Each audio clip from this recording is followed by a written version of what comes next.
Hello, and welcome to Baffling Cyclops. I'm David. And I'm Pepper Proxy. And today I thought we might start by talking about the chirp. Okay, yeah. Wait, let's talk about the chirp. Do you want to describe what the chirp was? Well, the chirp was when your carbon monoxide detector or your smoke detector needs to have the battery replaced. It was that sound. But it wasn't in our house. Well, we thought it was in our house, but after you went on your inspection throughout the house multiple times, we couldn't find it. And it turned out our neighbor across the street, neighbors, had moved out of a rental unit, left all the windows open, and then the carbon monoxide detector had run out of battery. Yeah. So once every minute for 3 days, there was the chirping noise. Yeah, and it was so weird because it took us a day to figure out where it was coming from. But on one of our walks, we were coming home and we stopped by to say hey to Henry and Dee, who live across the street and then like 2 houses down across the street. And it was really loud out front. Yeah, and we knew it wasn't in our house at that point, that it was somewhere else. So we were just trying to figure out which house it was in. Because David, you even you were, I wouldn't say you were storming around the house. You were just intent and with purpose investigating around the house to where you even went down into the basement to see if it was down there. Because it sounded like it was coming from inside our house. They're calling from inside the house. Yeah, the carbon monoxide detector is inside your house. Yeah. And I tested everything, so it seemed like whatever it was malfunctioning. I removed a detector that had gone off because another set of neighbors had moved their smoking circle, their late night smoking circle, to their front yard instead of their side yard where they usually have their smoking circle. Suffice it to say, our alarm went off in our bedroom because of the smoke from outside. The night before. So you took it down in our bedroom. So fast forward, we're hanging out with Henry and Dee. Yes. And we hear the chirp. Hear the chirp. And it was louder than ever. Louder than ever. And they're older than we are.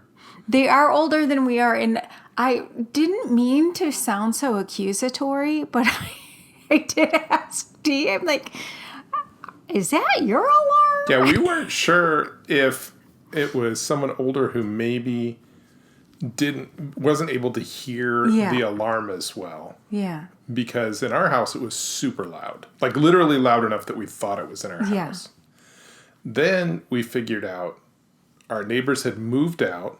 Yeah, the ones that lived next to Dee and Henry upstairs, the top level. Yeah. They moved out. They left all the windows open and the carbon monoxide detector low on battery. Yeah. And it seemed like anyone else in that building would have been driven crazy by it, but they were not. Well, what's really weird is when, Dee and I went for our morning walk the next day, the lower tenant came out and the chirp was going off. And I was standing in front of their house because I'm like, gossiping with Dee. And I'm like, Dee, it's this house. It's upstairs. It's this house.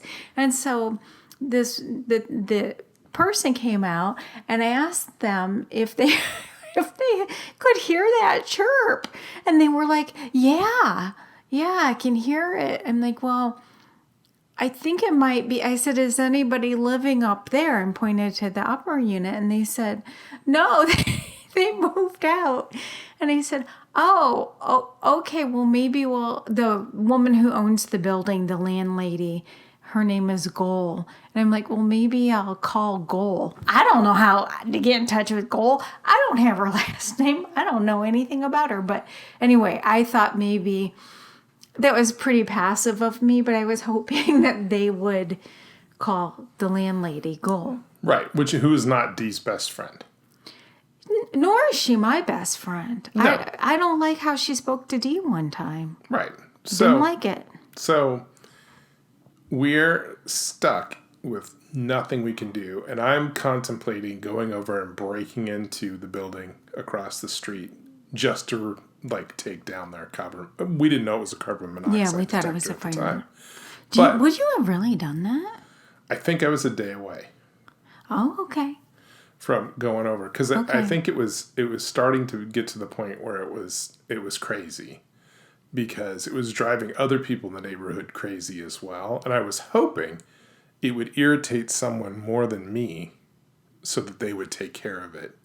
Well, can I just say, D to the mother effing rescue. Yes, and D, once it was pointed out, was and knew where it was coming from. Yes. Because she noticed it before she knew where it was coming from. But once she knew where it was coming from, she was laser focused on getting it fixed. Yeah, and it was driving her, I think, as crazy she was as irritated by it as you were. Right. And so she finally tracked down the landlady. 3 days. Yeah. So going off once a minute, chirping once a minute for 3 days. She finally tracked the landlady down and got it fixed. Yeah. Which was great. Yeah, the really weird thing about that, we live in a city. We're not out in the country. No. We live in a city, and we do have some folks that are, on the fringes that live in our neighborhood or that hang out in our neighborhood. So I was super surprised when Dee told us the story of speaking to Goal, because there was something hanky about it, not from Dee, but in general, because the landlady disclosed to Dee, oh, yeah, I can't be there until after 5 today. And then she called Dee back, I would think within, the hour, and said, oh, you know what? I left that the door unlocked to that upstairs unit. So I'm just going to have the person that lives downstairs go up and unplug it. Yeah. So in our neighborhood, they left door unlocked. Yeah. And all the windows open. Yeah. And the other thing is, it wasn't the previous tenant. It was the landlady who did that because she was inspecting and was in the process of painting. She did it. She's to blame. For my irritation this week. Yeah. So I thought that was really irritating. Yeah, there was a lot going on. And I've been missing my sister Sarah, who came out for a visit a couple weeks ago. I know you had a pretty incredible thing happen while your sister Sarah was visiting. We did. Can I tell you about it again? Well, sure. I would love to hear it for the purposes of the podcast. Yeah, I know. You've heard it already. Because did I call you? No, I didn't call you. We waited until you got home. Waited until I got home. But you should set up, too, Sarah's situation. Yeah. Yep. So my sister Sarah, sometimes known as Sissy, I would say we haven't had a chance to spend much time alone together, just like hanging out. We're far enough apart in age and just location. She lives in Atlanta, and we're out here in Seattle. So every time we've been together, it's usually been for some big thing with a lot of other sisters and stuff going on. And that's been since we've been married. So it's that's been since I've been a teen, or so for 30 years. Yeah, 30 or more years. Exactly.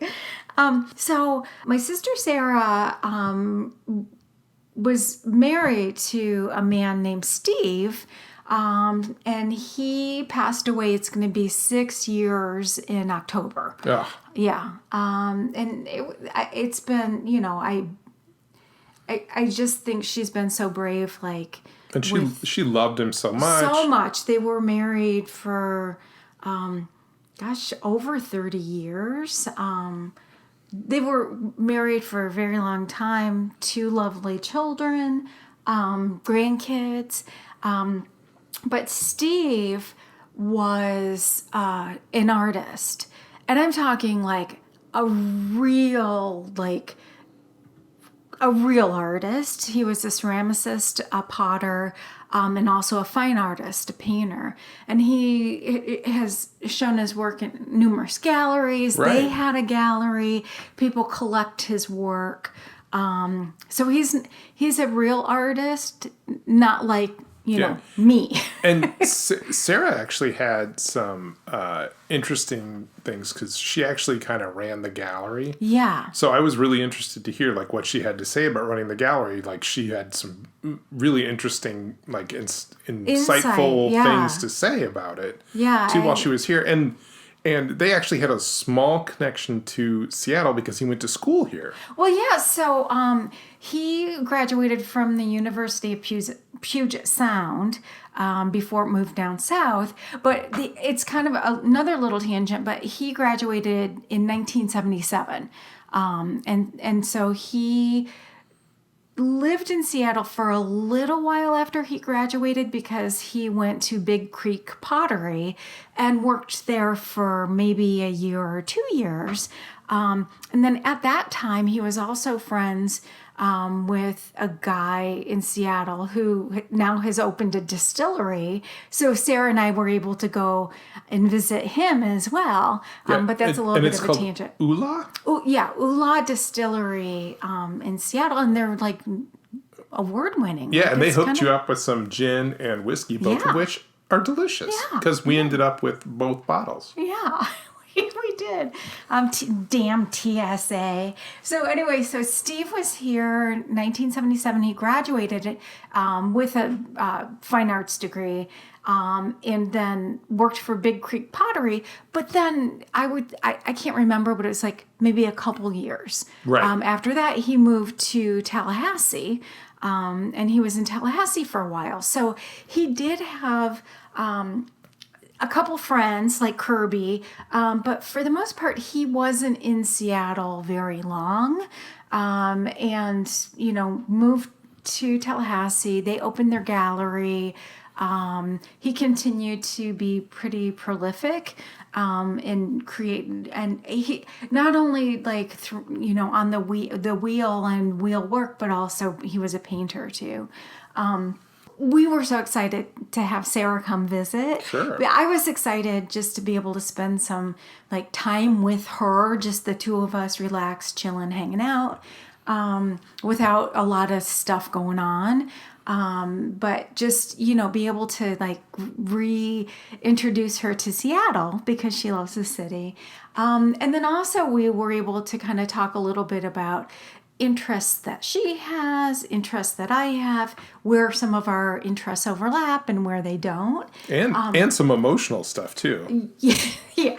It got emotional for a little while. So we kind of had a very emotional day. We were talking about some childhood stuff and PTSD and stuff like that. But so we did that. And had that kind of heavy conversation, and that was on Sunday. So on Monday, I was thinking okay, we also did brow lamination, fingernail painting, all that sistery stuff. And you were like, Sunday was a little emotional. It was a lot. So maybe on Monday you could do some of the things that were your calming things. Yeah. And so Sarah is really laid back and I'll go with the flow. She is not a thrifter like my sister Carrie or like me. Right. But she's the world's largest Goodwill. I'm in. Let's go. I'm like, okay, great. It's pink tag sale, whatever, let's go look. And I hadn't looked at any apparel for the last year and a half just because I've been a little leery of just being in the Goodwill for an extended period of time. Understandable. But Sissy and I are both fully vaccinated. We're masked up. She's going through a couple apparel things. I'm like, oh yeah, I'm going to look through a couple apparel items too. I found a really cute t-shirt. But while we're looking through the apparel racks, we're standing next to each other. And I say to her, I'm like, Sarah, it just feels so good to be here in the Goodwill with you. Just to kind of take it easy, because while I really appreciated our conversation yesterday, it was really heavy and really emotional. And I'm emotionally exhausted. And she's like, oh, so am I. Let's just hang out and show me what you like, where you like to shop and what you like to do. And so I'm like, perfect. Well, I look at apparel and I said, but really what I like to do is go look at the glassware, look at the bowls. I love to look at the art and the frames, like to swing down the Bric-A-Brac aisle and look at wooden bowls. And she's like, cool, that's great. So we go down and look at the glassware and the Starbucks cups, and we didn't really see. I think I picked up a Starbucks cup. I had a t-shirt and maybe a Starbucks cup. And she said you guys ran into one irritating guy. Oh, yeah. So prior to even going to the apparel, we go to the fancy collectibles area. And she ran a gallery. So when she spotted a piece of... So there was... Yeah. Yeah. So there was... It was... I don't think it was stoneware. She could tell you exactly what it was, what the medium was. Maybe it was right. But a nice piece. They had it hanging up, and she's like, oh, Pepper, that's a really good piece. That's really a good piece. And so the lady came over and got it down for us, and there were two prices on it. On the front, it said it was $39.99, and on the back, it said $49.99, which people outside of Seattle are probably like, what the heck? Right, That's their heads popping off for Goodwill.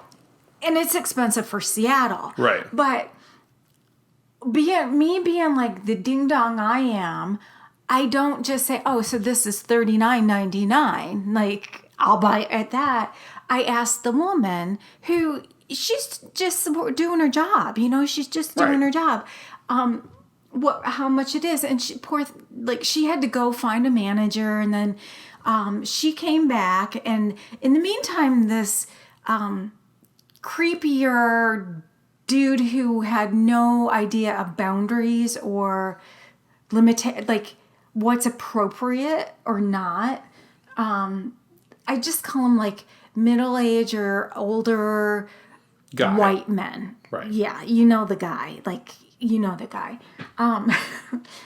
And I don't feel that way about all middle-aged white men, but there's a specific kind. And so I think either Sarah said it or I said it. I'm like, oh, darn. I said to the woman, or that's kind of unfair that it's not $39 because that's what the price tag said. Right, because when she came back, she was like, it's $49. It's the higher price, yeah. Right. But I'm also thinking it's the Goodwill, and they do job training or whatever, but it was still too much. Right, too rich for my blood. So the dude says, when I said, oh, darn, it had the $39 price tag on it. Not, that's a bummer, but thank you so much to the lady. He's lips off and says, well, you shouldn't be shopping here then, and got sassafras, and Sarah looked at him, I looked at him, the woman looked at him, and it's mind your business. But we just walked away from him. Yeah. Creep. Well, just to set up the rest of the story, because you went through that first. Yeah, so we went through that, but found that amazing piece that I kind of regret not getting. Oh, really? Was that good? It wasn't specifically my taste. Yeah. So if it was my taste, I probably would have gotten it. Gotcha. Because, if Sarah says that's great, then It's great. you know it's like the real deal. So, we stopped by. I kind of told the tale of where we had been. We go and find a frame that I could use to frame something else, and I'm like, let's go down the Bric-A-Brac aisle, because I like Bric-A-Brac and I like vases, and then maybe we can, whatever. And so we're going down the Bric-A-Brac aisle and just looking at stuff. I'm looking for wooden fruit, and Sarah, we're standing next to each other, and Sarah says, "Oh my God." And at first I'm like, I don't know what's happening. I'm like, is this dude like harassing you guys around? Yeah. What's going on?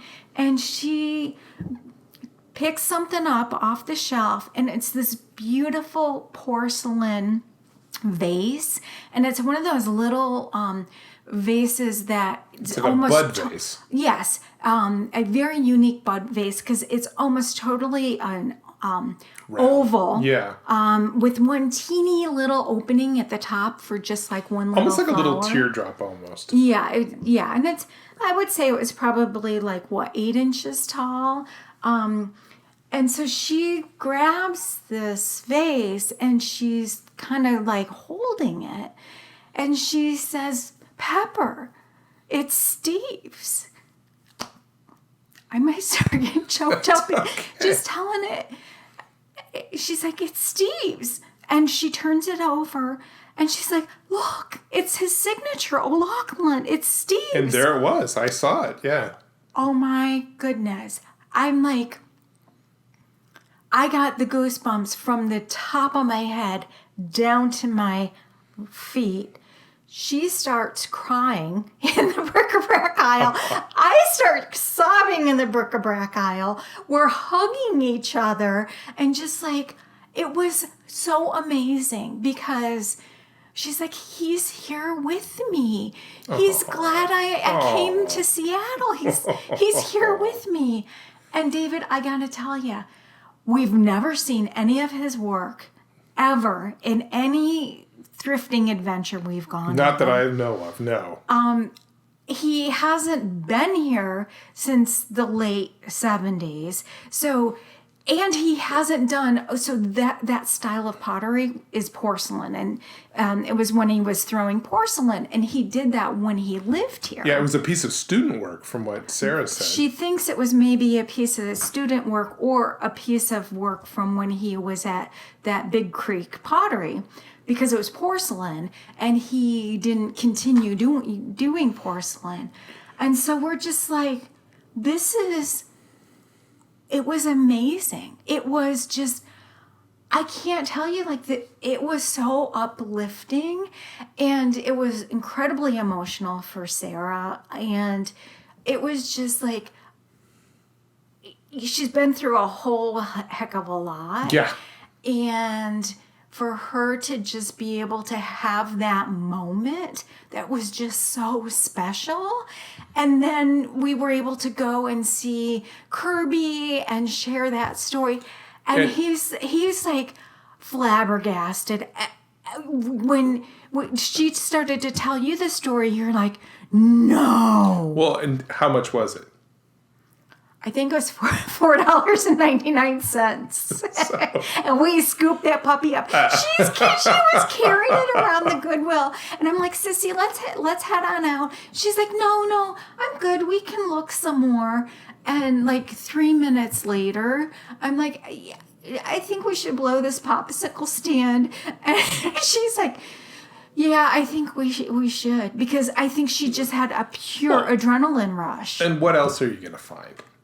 There's nothing better. Right. I mean, you found the thing. We thought we If it was a video game, you had completed the quest. It found us, and it found Sarah, and it was magical. I don't know how else to explain it, but it was magical, and I'm so glad I was able to be there for it. And I have to say too, not a less emotional day than the day before.